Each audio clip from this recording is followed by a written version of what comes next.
Muy bien, para continuar esta segunda sección y última, tenemos el complejo QRS.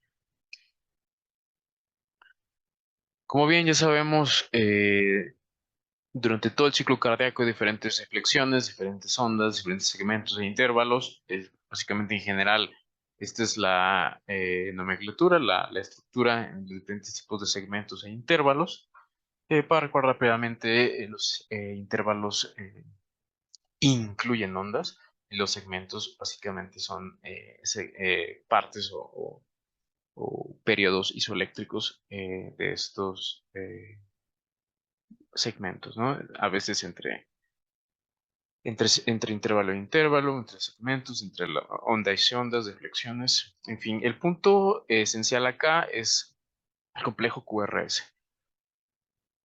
Justamente podemos darnos cuenta donde termina el segmento, el intervalo PR, segmento PR, y justamente al inicio del segmento ST. La activación ventricular es sumamente importante. Este complejo depende de la interacción entre la fisiología, anatomía, el sistema cardioconector ventricular especializado y del miocardio del ventrículo, ¿no? Clásicamente, este esquema está en el libro de Dr. Guadalajara, justamente donde se ven los vectores de despolarización ventricular y justamente podemos tener los diferentes tipos. Primer vector septal, justamente vemos la dirección de el vector de la pared libre, o el vector ventricular. Segundo, y segundo, digamos, subsecuente a este, la despolarización del vector del área apical. Y por último, la despolarización del segmento o de la zona posterobasal del ventrículo derecho. Justamente todo esto genera los patrones y las morfologías del segmento ST a lo largo de las derivaciones precordiales. Sumamente importante saber esa nomenclatura y importante para entender cómo es que está formado el eje eléctrico que posteriormente en las siguientes clases irán viendo. Dentro de esto, los componentes del QRS pueden ser muchos. Hay que saber la nomenclatura de estos tipos de morfologías del complejo QRS. Es sumamente importante para algunas patologías, específicamente bloqueos de rama. Y pues también hay algunas morfologías que nos hace pensar o nos hace sospechar de patología subyacente. Entonces, para fines prácticos, vamos a mencionar que toda deflexión por la línea isoeléctrica, o sea, por debajo de la línea isoeléctrica, va a ser considerado una deflexión o una onda negativa y por arriba positiva. Eso está clarísimo.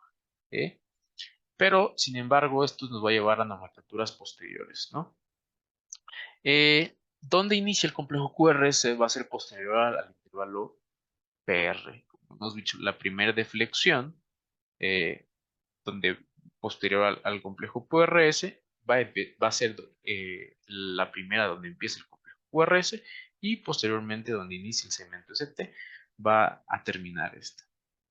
Es muy importante mencionar estos puntos, ¿sale? Después, cuando empezamos a medir el complejo QRS, siempre la primera deflexión negativa, complejo QRS, se va a llamar Q, independientemente del tamaño, independientemente de que sea. La primera deflexión negativa va a ser llamada una onda Q. La primera deflexión positiva, la primera positiva, haya o no haya onda Q previa, va a ser llamada onda R, ¿sale? Y aquí lo importante es que la primera deflexión negativa posterior a la onda R va a ser llamada onda S, ¿sale? Esto es muy importante. ¿Por qué? Porque pueden haber algunas ausencias de algunas deflexiones, de algunas ondas, y no necesariamente por eso se va a describir a la hora que tú estás valorando un electrocardiograma y lo estás plasmando en papel. Entonces, como vemos acá, encontramos que digamos, dentro de lo que cabe normal, vemos una onda Q y una onda R, la primera deflexión negativa, onda Q, onda R, primera positiva, y la segunda, después de la R, siempre va a ser una S, ¿vale? No va a ser una Q. Imaginariamente, por ejemplo, esta morfología, no encontramos onda Q, pero la primera positiva va a ser una onda R y siempre la onda, o la primera deflexión después de la onda R va a ser una S, no va a ser una Q, ¿vale? Para que no se vayan a confundir. Y hay diferentes tipos de morfología.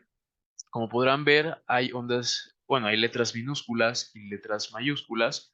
Eso hace connotar al voltaje, la amplitud que tenga, ya sea positiva o negativa, de la onda que tú estás describiendo. Es decir, que en este caso, una onda Q, la verdad es que es bastante pequeña. Justamente lo puedes catalogar si tú escribes en un electrocardiograma, estás describiendo, obviamente, eh, la onda Q en minúscula. Vemos que la onda R en este caso es bastante pronunciada, bastante con mucho voltaje, una onda R mayúscula y así sucesivamente con las demás ondas S. Aquí hay algo que aclarar, algo que especificar, es que no siempre se encuentran los tres componentes del complejo QRS, o sea, QRS. Muchas veces se encuentran dos, se encuentra solo una deflexión. Entonces, cambian, esta morfología cambia lo que llamamos como QRS y se denota o se describe cuando tú estás evaluando el electrocardiograma como eh, específicamente la onda que tú estás viendo. Como por ejemplo, podemos encontrar que aquí no hay onda R. Básicamente solo es una onda aparentemente Q porque encontramos que la primera deflexión es negativa, entonces lo llamaríamos Q. Pero no vemos que no hay ninguna R, no hay ninguna deflexión positiva. Entonces a este componente que solo hay una onda, una deflexión negativa totalmente, toma la nomenclatura o se llama QS, ¿sale? Entonces, es bastante importante a la hora de describir los electrocardiogramas, ya que no es solamente una onda Q, tiene que ser QS en este caso, como únicamente hay una onda, una deflexión negativa. En la siguiente podemos ver que hay una onda Q pequeña, la siguiente es una onda R, y pues nada, no hay onda S. Entonces, en la nomenclatura vas a escribir que el complejo QRS se compone como Q minúscula, R mayúscula. Esa es la nomenclatura donde tú lo veas en esa derivación. Y así sucesivamente con todas las demás morfologías o tipos de QRS. Si solo es meramente positiva la onda R, se va a llamar R. ¿Vale? A diferencia de la onda S, que la deflexión negativa son dos, tanto Q como S conllevan las dos entidades, tanto Q como S. Se va a llamar ondas QS. Entonces, cuando tú veas en el programa, en la cara precordial, en las derivaciones precordiales, pura derivación en ciertas derivaciones, pura deflexión negativa, vas a poner que en esas derivaciones se encuentran complejos QS, ¿no? Y así sucesivamente, si las dos son muy de mayor voltaje, se va a llamar onda R, onda S mayúscula y así sucesivamente. Aquí sucede algo muy especial y es bastante importante recordarlo. En la morfología, recuerden que después de la onda R, la primera deflexión negativa va a ser una onda S, eso ya lo sabemos. Pero si el complejo QRS tiene otra deflexión positiva, recordemos que la deflexión es positiva, solamente hay una, en este caso va a ser ondas R, entonces, igual, siguiendo la morfología del voltaje, va a ser la letra mayúscula o minúscula, pero en este caso, como es eh, la segunda, en este caso onda R, se va a llamar, va a connotar otro apellido, digámoslo así.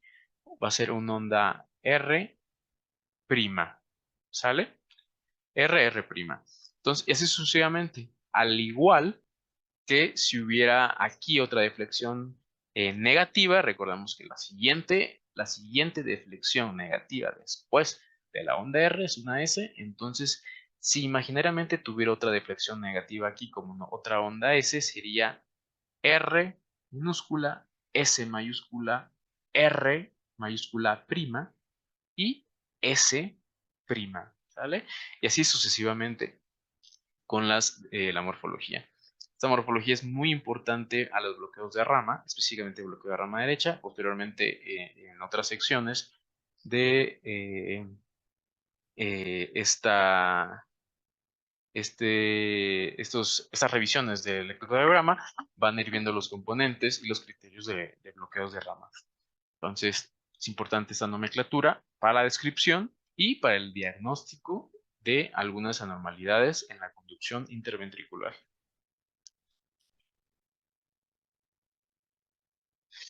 La morfología, como ya hemos visto, ya sabemos que dentro del el plano frontal y el plano precordial va a tener diferentes morfologías, porque es justamente meramente espacial como la derivación donde tú estás viendo detecta la despolarización ventricular, justamente.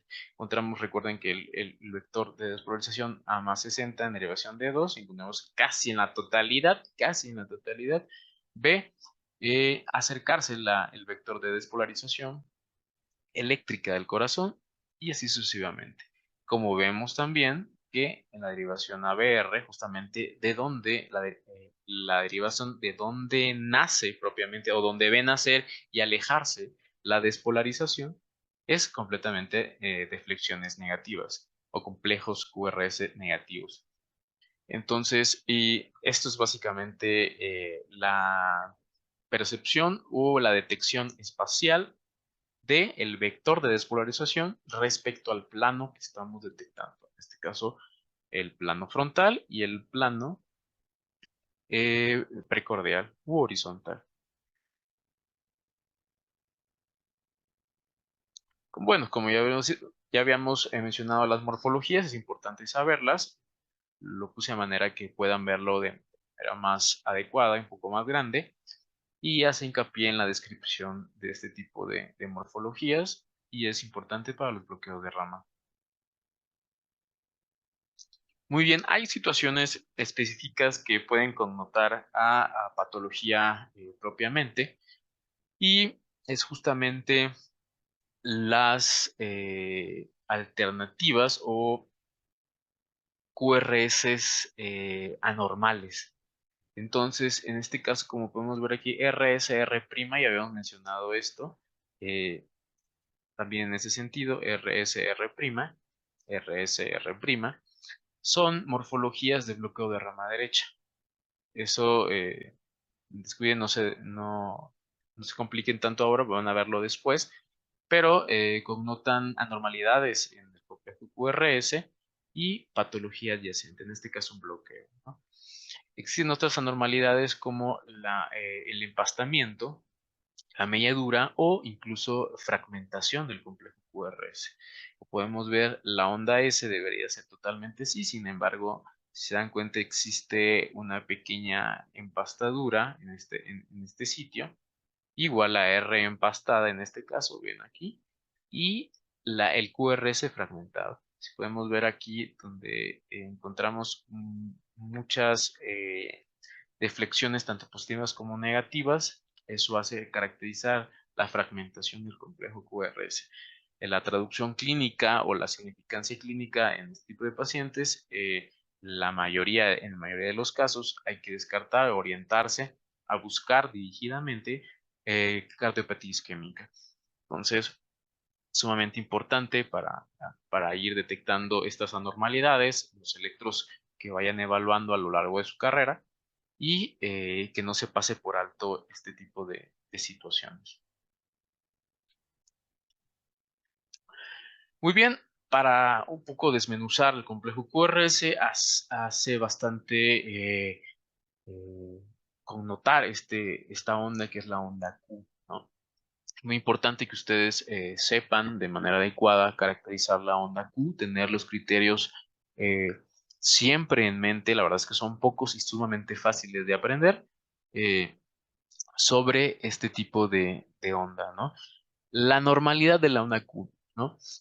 Cuando una Q es patológica y cuando no. Justamente aquí están los criterios. El primero es la duración, como ustedes lo quieran ver, 0.3 segundos o 30 milisegundos. Esto o menos de esto es una onda Q completamente normal para fines prácticos. La amplitud tiene que ser siempre menor al 25% respecto a la onda R.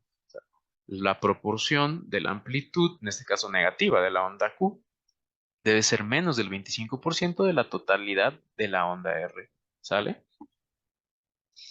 Y por último, obviamente cuando exceden estos valores se denomina como una Q patológica. ¿Por qué patológica? Justamente nos hace pensar en patología isquémica. Propiamente dicho, un infarto quizá antiguo, un infarto transmural que conlleve la formación de esto. Como podemos dar cuenta acá, realmente aquí cumple totalidad. Esto prácticamente es casi el doble, ni siquiera es un porcentaje mínimo del 100% de la onda R, totalmente mucho mayor que el 25% de la onda R y justamente respecto a la onda R. Y en cuestión de la duración del tiempo, encontramos aquí se aprecia esto un poco chico, pero seguro pueden apreciarlo que empieza justamente desde esta línea y termina en esta línea. Entonces, es quizá casi el recuadro, se podría decir, los 30 a 40 milisegundos, pero justamente cumple el criterio de que sea de mayor amplitud que el complejo, que la onda R, perdón. Y justamente esto lo hace denominarse como una Q patológica, sumamente importante en patología o síntomas o pacientes con antecedentes de cardiopatía isquémica, ¿no? O síntomas isquémicos, dolores precordiales, todo esto sumamente importante a la hora del abordaje. Características del complejo QRS, duración normal. Un complejo QRS, ¿para qué nos va a servir? Como todo, en todo hay rangos, rango superior e inferior. Encontramos que el rango de la normalidad para fines prácticos y clínicos es que sean igual o menor a 110 milisegundos. ¿Vale? Dependiendo de dónde se lea realmente, se puede connotar otras situaciones. Pero en alguna literatura, justamente para medir o para clasificar algunas taquicardias, hacen mención que 120 milisegundos es el límite del QRS. Entonces, teniendo un QRS de 120 milisegundos, prácticamente hacemos el diagnóstico que ese QRS está ensanchado, está ancho, y con una menor duración en este caso menor a 120 milisegundos, es decir, 110 o menos, eh, el QRS es estrecho. Para fines prácticos, esto es esencial a la hora de la toma de decisiones para algunos tratamientos para taquicardias y también es importante a la hora de describir un electrocardiograma, así de manera general. Complejo ancho, complejo estrecho. Muy importante a la hora de tomar decisiones.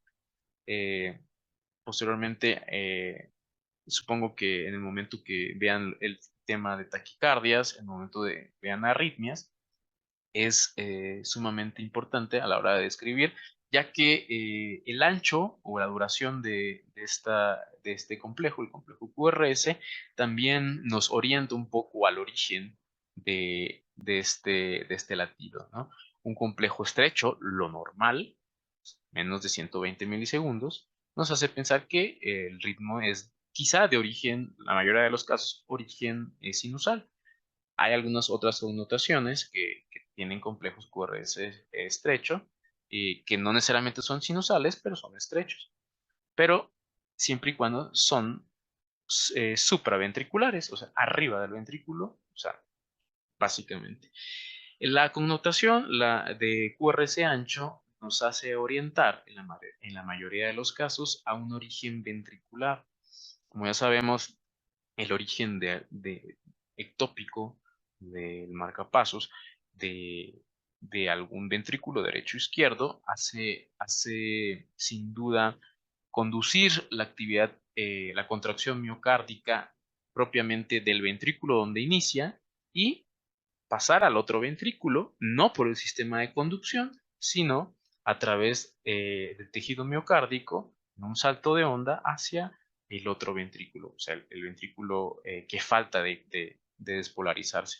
Entonces, este tiempo es más prolongado. ¿Por qué? Porque el sistema de conducción eléctrico normal del corazón, sin duda, siempre va a ser más rápido que el sistema de conducción miocárdico que tenemos del músculo propiamente. Entonces, esto es muy importante describirlo a la hora de la evaluación del electrocardiograma y sin duda hay algo aquí bastante importante que nos va a ayudar posteriormente a los bloqueos de rama y diferentes tipos de patologías, que es el famoso TIDI, que es el tiempo de deflexión intrínsecoide. Eh, Algunos autores lo manejan como tiempo de inflexión intrínseco de TIDI, pero esto también en algunas otras literaturas justamente lo menciona como eh, el, libros de electrocardiograma, Horst, Brandwall, el Valles de Luna, como activación ventricular, que es lo mismo que tiempo de deflexión intrínsecoide. Básicamente, ¿qué es esto? Es el tiempo en que se lleva del inicio de la despolarización hasta la activación ventricular. Ese es el tiempo más o menos, ¿no? Básicamente el tiempo de activación ventricular. Y justamente empieza cuando empieza el complejo QRS, cuando empieza la onda Q, justamente la primera deflexión, onda Q, hasta el punto máximo de la onda R. Todo este tiempo, como podemos ver, es el tiempo de activación ventricular o, que es lo mismo, tiempo de deflexión intrínsecoide. Van a encontrar en diferentes textos estos dos tipos de nombres, pero para fines prácticos sepan que es lo mismo. Las características del complejo QRS ya habíamos mencionado, las melladuras, que estén empastamientos, que estén fragmentados. Y es muy importante saber justamente diferentes morfologías. Las ondas Q melladas, las ondas QRS mellado y, por ejemplo, la onda S empastada. Normalmente, recuerden que la onda S es breve.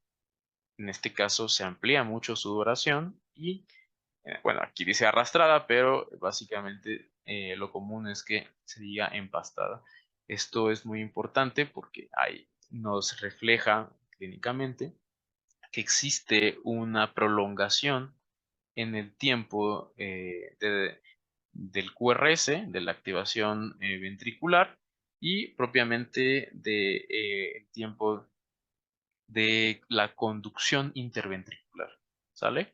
Y justamente nos hace pensar en que el paciente presenta eh, una prolongación de la actividad o la conducción interventricular, que para fines prácticos los más comunes son bloqueos de rama, tanto derecha como izquierda. Entonces vamos a ir posteriormente en las clases siguientes viendo sobre estos temas. Y bien, ya casi para terminar y para empezar los casos, la zona de transición es considerado normal o variable, o una variable normal, diferentes tipos de morfologías, ahorita vamos a comentar, y básicamente traduce la progresión de despolarización del ventrículo izquierdo a derecho, básicamente.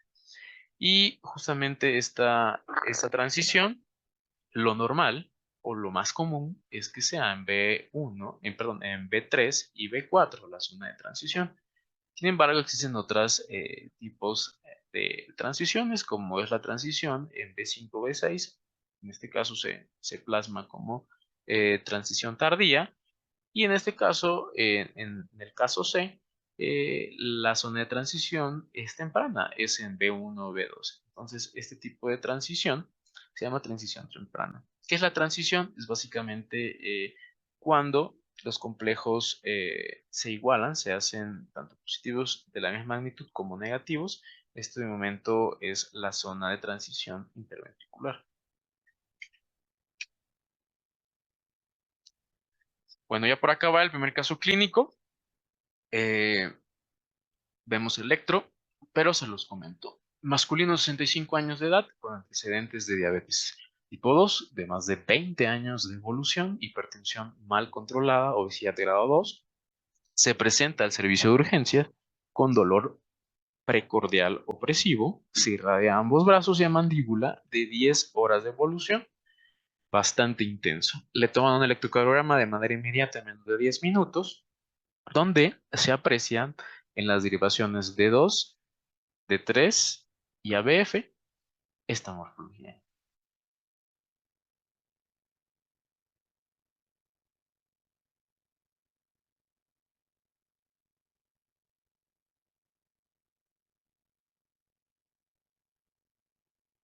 Muy bien. Les di un poco de tiempo nada más para que hagan el ejercicio en casa. Es un video, así que se lo pueden adelantar. Pero bien, las respuestas posibles son una onda Q normal,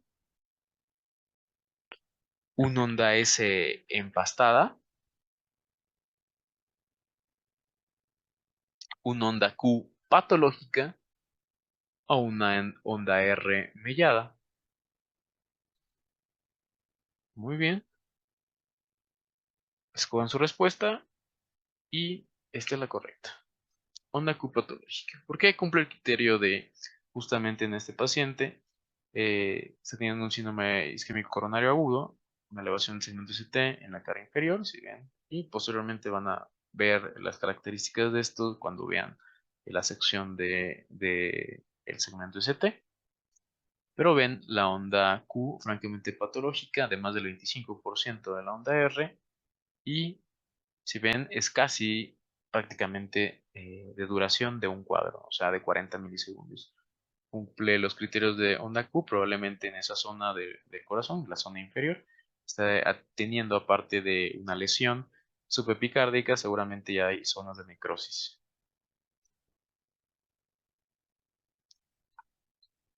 Segundo caso clínico, eh, masculino de 30 años de edad, con antecedentes de patología congénita no especificada, así comenta el paciente, pero la exploración física encontramos un soplo sistólico en foco pulmonar, ¿no?